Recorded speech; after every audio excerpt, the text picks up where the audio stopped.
আসসালামু আলাইকুম ভিউয়ার্স, কেমন আছেন সবাই? আশা করছি খুব ভালো আছেন। আজকে আমি আপনাদের জন্য যে রেসিপিটা নিয়ে এসেছি, এটা ডাল আর ডিমের অসাধারণ একটি রেসিপি।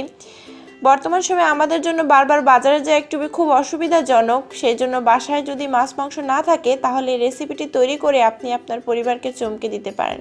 তো চলুন শুরু করা যাক।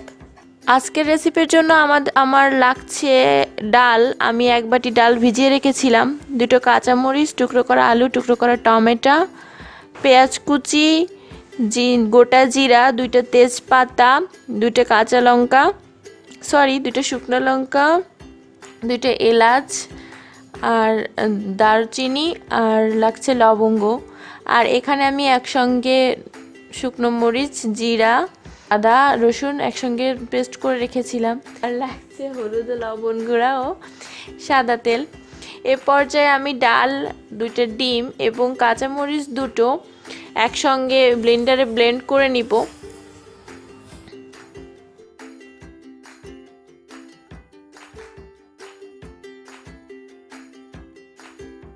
এ পর্যায়ে আমি চুলায় তেল গরম করতে দিয়েছিলাম। তেল গরম হয়ে গেছে এবং আমি ডালের মিশ্রণটা তেলের মধ্যে ছেড়ে দিলাম।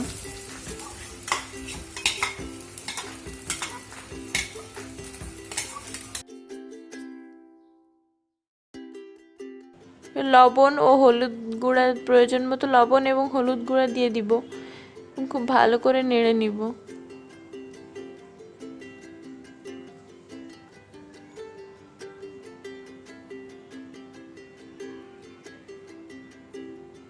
এটা খুব বারে বারে নাড়তে থাকতে হবে যাতে নিচে লেগে না যায়। আমি অল্প একটু পানি মিশিয়ে নিচ্ছি এতে।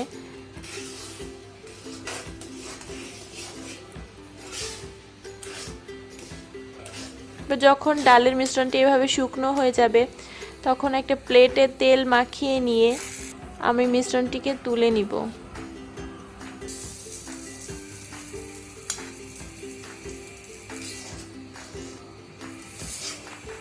এ পর্যায়ে হাত দিয়ে একটা ভালোভাবে সমানভাবে বসিয়ে নিতে হবে, যাতে কোথাও উঁচু কোথাও নিচু না হয়। এবং এটা ছুরির সাহায্যে এটা চারকোনা করে টুকরো করে কাটতে হবে।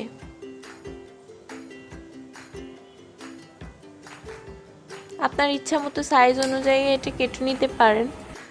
আমি এভাবে কেটেছি, আপনারা কোনাকুনিভাবেও কাটতে পারেন। সময় স্বল্পতার কারণে যদিও আমার কাটাটা ভালো হয়নি, আপনারা চাইলে আর অনেক সুন্দর করে কাটতে পারেন। দেখুন, আমি এরকম টুকরো টুকরো করে নিয়েছি।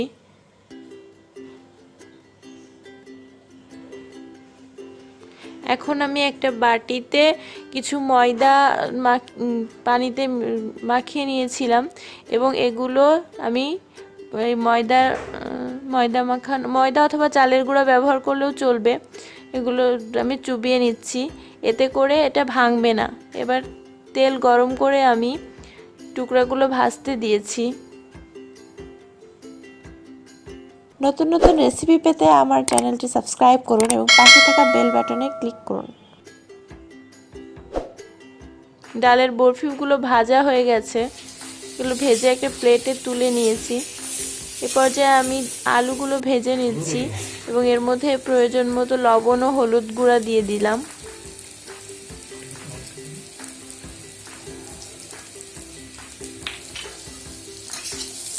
আলুগুলো লাল করে ভাজা হয়ে গেলে এটা তুলে নিব।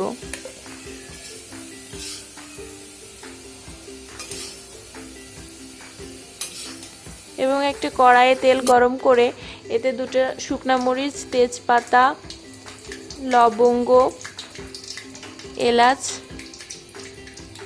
দিয়ে ফোড়ন দিয়ে নিব। এটা একটু ভেজে নিয়ে এর মধ্যে আমি গোটা জিরে দিয়ে দিব।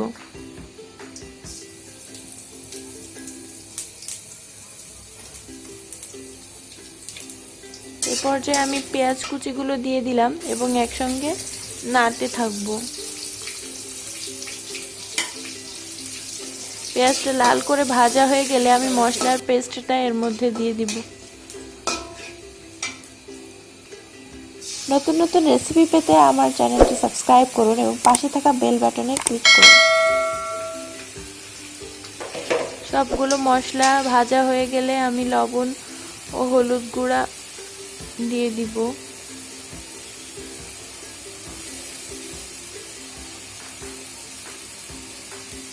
এ পর্যায়ে আমি টমেটো দিয়ে দিচ্ছি। মশলা এবং টমেটোটা একসঙ্গে ভালোভাবে মিশিয়ে নিব এবং অল্প করে পানি দিয়ে নিব যাতে টমেটোটা খুব ভালো করে সেদ্ধ হয়ে যায় এবং মশলার সঙ্গে মিশে যায়।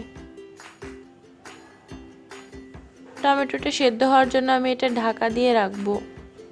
কিছুক্ষণ পরে যখন টমেটো সেদ্ধ হয়ে যাবে এটাকে খুব ভালো করে নেড়ে একসঙ্গে মিশিয়ে নিতে হবে এবং এর মধ্যে আলুগুলো দিয়ে দিব।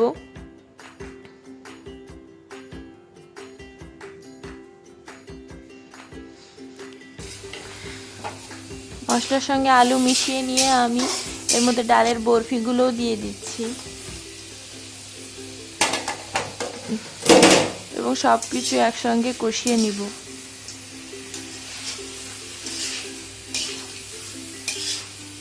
কষানো হয়ে গেলে আমি প্রয়োজন অনুপাতে পানি দিয়ে দিব।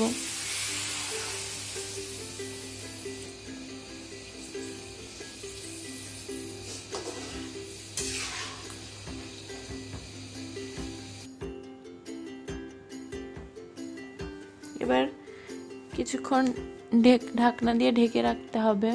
20 মিনিট পর ঢাকনা খুলে দেখুন রান্নাটা হয়ে গেছে এবং এটা দেখতে খুবই সুন্দর হয়েছে। আর চালের গুঁড়া লাগানোর ফলে এর বরফিগুলো ভাঙেনি, আস্তে আস্তে রয়েছে। এটা দেখতে যতটা সুন্দর খেতেও ততটাই সুন্দর হয়েছে। তো তৈরি হয়ে গেল আমাদের ডাল ডিমের বরফির ঝোল। রেসিপিটি যদি আপনাদের ভালো লেগে থাকে তাহলে বাসায় অবশ্যই ট্রাই করবেন এবং আমার চ্যানেলটি সাবস্ক্রাইব করবেন, লাইক কমেন্ট এবং শেয়ার করতে ভুলবেন না।